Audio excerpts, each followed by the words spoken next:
Hello दोस्तों, स्वागत है हमारे यूट्यूब चैनल इलाहाबाद स्टडी में। आज हम आपको दैनिक रोजगार समाचार 20 मई के जो खबरें हैं उसके बारे में डिटेल से आपको इस वीडियो में बताएंगे कि 20 मई की कौन कौन सी प्रमुख खबरें हैं। तो चलिए वीडियो को शुरू करते हैं और देखते हैं 20 मई में की कौन कौन सी खबरें, महत्वपूर्ण खबरें विद्यार्थी जीवन के लिए हैं। देखिए, इससे पहली खबर है कि एनसीईटी से तय होगा बीएड टेट का भविष्य। देखिए कि इसमें बीएड वर्सेज बीटीसी का विवाद बहुत तेज़ी से चल रहा है, जिसमें यह मैटर जो है हाई कोर्ट और सुप्रीम कोर्ट दोनों जगह चल रहा है। तो अगर बात करें कि हाई कोर्ट, तो इलाहाबाद हाई कोर्ट जो है बीएड टेट के प्रमाण पत्र को देने पर रोक लगा दी है, जो प्राइमरी लेवल का होता है। और मैटर अभी सुप्रीम कोर्ट में चल रहा है, लेकिन राजस्थान सरकार ने बीएड को प्राइमरी से बाहर कर दिया है। तो इन सब को लेकर के अब नई तारीख जो है 14 जुलाई लगा दी गई है। साथ ही साथ एनसीईटी को काउंटर फाइल जमा करने के लिए कोर्ट ने कहा है, यानी कोर्ट इसके बाद कोर्ट इसका फैसला सुनाएगा। अब फैसला जुलाई माह में ही आ पाएगा, क्योंकि अब बीएड प्राइमरी के लिए एप्लीकेबल है या नहीं, यह एनसीईटी से ही तय हो पाएगा, क्योंकि एनसीईटी जो है सेंट्रल गवर्नमेंट के अंतर्गत आती है और उसी के अनुमति और उसी के जो शासनादेश जारी किया था उसी आधार पर बीएड को प्राइमरी के लिए मान्य किया गया है। लेकिन जोधपुर हाई कोर्ट ने उस जो एनसीईटी ने जारी किया था जीओ, उसको ही अमान्य कर दिया है। इस तरह से अगर देखा जाए, अगर वह जो आदेश जारी किया गया था एनसीईटी के द्वारा वही गलत है, तो अब तक जो बीएड के अभ्यर्थी प्राइमरी में हैं वो अभी गलत तरीके से चयनित हुए हैं। इन सब के मुद्दों को लेकर के एनसीईटी ने भी अपना पक्ष रखा है, सरकार ने अपना पक्ष रखा है, सेंट्रल गवर्नमेंट ने पक्ष रखा है, बीएड और बीटीसी के अभ्यर्थियों ने भी अपना अपना पक्ष रखा है। चूँकि मैटर इसमें हाई कोर्ट और सुप्रीम कोर्ट में चल रहा है, लेकिन यह महत्वपूर्ण है कि सुप्रीम कोर्ट का निर्णय ही सर्वमान्य होगा। और जहाँ तक है कि यह जो है इसका निर्णय यही आ सकता है कि राज्य अपने स्तर पर अगर उनको लगता है कि बीएड को प्राइमरी में लेना चाहिए तो ले लेंगे, अगर नहीं लगता नहीं, और राज्य के ऊपर ही सारा दामोदर ठोंक देगा। अब बात करते हैं कि यूपी ट्रिपल एससी पेट 2022 का विज्ञापन जल्द। देखिए कि यूपी ट्रिपल एससी पेट 2022 का विज्ञापन जो है जून महीने के लास्ट में आ जाएगा, क्योंकि आप जानते हैं कि पेट 2021 का जो नोटिफिकेशन है, जो इसकी एक्सपायरी डेट है वह अक्टूबर माह में है, यानी अक्टूबर माह के पहले जो है पेट को करा लेना है नए वाले के। तो अब जब जून महीने में इसका नोटिफिकेशन आएगा, क्योंकि इसका एग्ज़ाम जो 18 सितंबर को निश्चित है, तो जून महीने में इसका नोटिफिकेशन आएगा, तब जून लास्ट तक आएगा तो आधा जुलाई तक भरेगा। फिर इसके बाद अगस्त छोड़ करके सितंबर में इसका पेपर कराया जाएगा, तब जाकर, क्योंकि 2021 के पेट की वैलिडिटी जब अक्टूबर तक, उसके पहले जो है पेट 2022 का विज्ञापन निकाल करके उसको रिजल्ट घोषित कर देना है। तो उसी के तहत 18 सितंबर को पेट कराया जाएगा।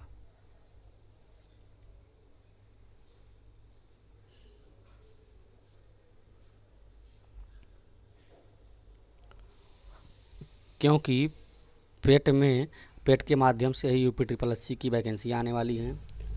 उसके तहत पेट 2022 के तहत जो है लोअर की वैकेंसी आएगी, बीडीओ की वैकेंसी आएगी, लेखपाल की वैकेंसी आएगी, अन्य प्रकार के जितने पद हैं वह पेट के माध्यम से ही आए हैं। क्योंकि अभी आप देख रहे हैं कि जो वैकेंसी आई, इससे लेखपाल हुआ, लोअर हुआ, इन सब की वैकेंसियाँ पेट 2021 के माध्यम से आई हैं। उसी प्रकार से पेट 2022 के माध्यम से ही यूपी ट्रिपल एससी से वैकेंसियाँ आएंगी। इसलिए 2022 का पेट जो है बहुत ही महत्वपूर्ण है।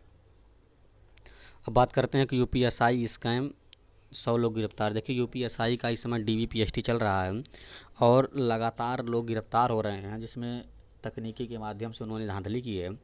उसको लेकर के सरकार अभी तक ना इस पर कोई एक्शन ले रही है, ना कुछ कर रही है। बस जो लोग लखनऊ से गिरफ्तार हो जा रहे हैं उनका पेपरों में और सोशल मीडिया पर खबरें चलाई जा रही हैं।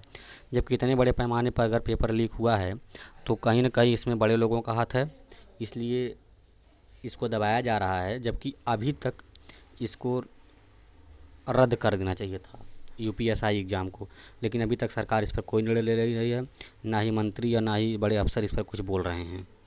तो इससे साफ प्रतीत होता है कि इसमें कुछ मिलीभगत है, इसीलिए जो है इस पर कोई बोल नहीं रहा। लेकिन ये तो सही है कि इसमें व्यापक पैमाने पर धांधली कराई गई है।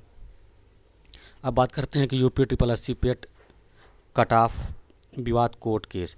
देखिए कि यूपी ट्रिपल एससी में जो लेखपाल भर्ती के लिए कट ऑफ जारी किया गया था, उसको लेकर के अभ्यर्थी कोर्ट चले गए थे। अभ्यर्थियों का कहना था कि जब पीएच वाले कैटेगरी में जो फिजिकली हैंडीकैप्ड होते हैं उसमें ओएच, सीएच है और एचएच है, यानी अन्य प्रकार के जो दृष्टिबाधित हैं, स्वर्ण बाधित हैं, इनके लिए अलग अलग कैटेगरी है। लेकिन सरकार ने ओएच के लिए, सिर्फ पीएच के लिए ही ये कट ऑफ जारी कर दिया है, जिसमें उसमें ओएच की कोई सीट नहीं है, तब भी उसका कट ऑफ जारी किया गया है। तो इन सबको मुद्दों को लेकर के और एक निश्चित कट ऑफ जारी की जाए, इन सबको मुद्दों को लेकर के कोर्ट बचे गए हैं और लगभग फैसला जो है बच्चों के फेवर में ही आएगा। और इसका फैसला जो है अब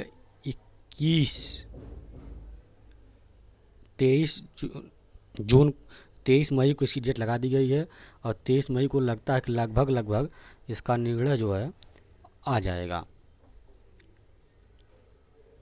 क्योंकि आप जानते हैं कि यूपी ट्रिपल एससी पेट की जो कट ऑफ जारी की गई है वह कैटेगरी वाइज जारी की गई है और जितनी इसकी सीटें हैं उसका 15 गुना बच्चों को ही सिर्फ बुलाया गया है। इसमें आप सोच सकते हैं कि लेखपाल के लिए 13 लाख उन लोगों ने फॉर्म को फिलअप किया था, जिसे मात्र 2.5 लाख लोगों को ही, लगभग 2.5 लाख लोगों को ही बुलाया गया है। और इसके बाद बात करते हैं यूपी ट्रिपल एससी नई भर्ती, जूनियर इंजीनियर नई भर्ती। देखिए यूपी ट्रिपल एससी में जूनियर इंजीनियर के लगभग 3500 पदों का अध्याचन आ चुका है जेई का। अब इस भर्ती को कब तक निकाला जाता है, इससे यह बात चल रही है। लेकिन जहाँ तक उम्मीद है कि इस भर्ती का विज्ञापन जो है जून लास्ट या जुलाई महीने में निकाल दिया जाएगा। क्योंकि मैंने आपको पहले कई वीडियो में बताया कि 9 नवंबर को जो है एक एग्ज़ाम डेट खाली है, उसी पर यूपी ट्रिपल एससी जो है जूनियर इंजीनियर की भर्ती का एग्ज़ाम करवा सकता है। इसके लिए अगर उस डेट को करवाना है तो इसको जुलाई तक फॉर्म को निकाल देना होगा, क्योंकि 1 महीने फॉर्म फिलअप होगा, फिर 2 महीने तैयारी करने का मौका मिल जाएगा। तो इससे प्रतीत हो रहा है कि UP triple SC junior engineer में लगभग 3500 पदों का विज्ञापन जारी होगा, क्योंकि अकेले लगभग 2000 पदों का विज्ञापन तो आवास विकास में ही आया, आवास विकास से आया है। उसके अलावा इरिगेशन में लगभग 1000 सीटें सुपर खाली हैं और पीडब्ल्यूडी में लगभग 700 सीटें खाली हैं और भी जो निगम करके हैं उनकी भी सीटें बहुत ज़्यादा खाली हैं। कुल मिलाकर के अगर देखा जाए तो कम से कम 3500 पदों पर विज्ञापन जो है यूपी ट्रिपल एससी के माध्यम से जूनियर इंजीनियर का जारी होना चाहिए। अब बात करते हैं राजस्थान जेईएन पेपर। तो एक राजस्थान जेई का पेपर जो अभी कल हुआ है, उसमें देखिए डिप्लोमा और डिग्री दोनों अभ्यर्थी बैठे हैं। डिग्री वाले अभ्यर्थियों का पेपर थोड़ा टफ, मॉडरेट टफ आया था, लेकिन डिप्लोमा वालों का पेपर जो है मॉडरेट पेपर बनाया गया था। सिर्फ वहाँ का जो जीएस था वही बाहरी व्यक्तियों को परेशान कर रहा था। इसलिए मैं आपको इस वीडियो में तो नहीं बता सकता कट ऑफ के बारे में, लेकिन आप जान लीजिए कि जो पिछली कट ऑफ जितनी गई थी उसी के 4-5 नंबर कम जो कट ऑफ जाएगी। और इसके लिए मैं अलग से एक वीडियो बनाऊंगा सेपरेट कट ऑफ के बारे में। अभी जानकारी एकत्रित कर रहा हूँ, ये जानकारी एकत्रित हो जाने के बाद जूनियर इंजीनियर राजस्थान के separately category wise cut off बना दी जाएगी। लेकिन आप मान लीजिए जो पिछली कट ऑफ गई थी 2019 की, उसी के इर्द गिर्द कट ऑफ रहेगी, क्योंकि पेपर का लेवल लगभग वही है। सिर्फ जो डिग्री होल्डर थे उनके कुछ पेपरों में हार्ड था, बाकी लगभग पेपर जूनियर इंजीनियर जेई वाला पेपर जो डिप्लोमा होल्डर है वह वही पूछा गया था।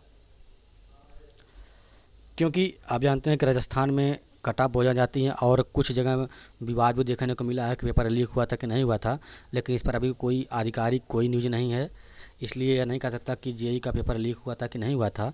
लेकिन कहीं कहीं से जो है ट्विटर पे ऐसी जानकारी मिल रही है कि पेपर को जो है परीक्षा के पहले कुछ अभ्यर्थी पा गए थे।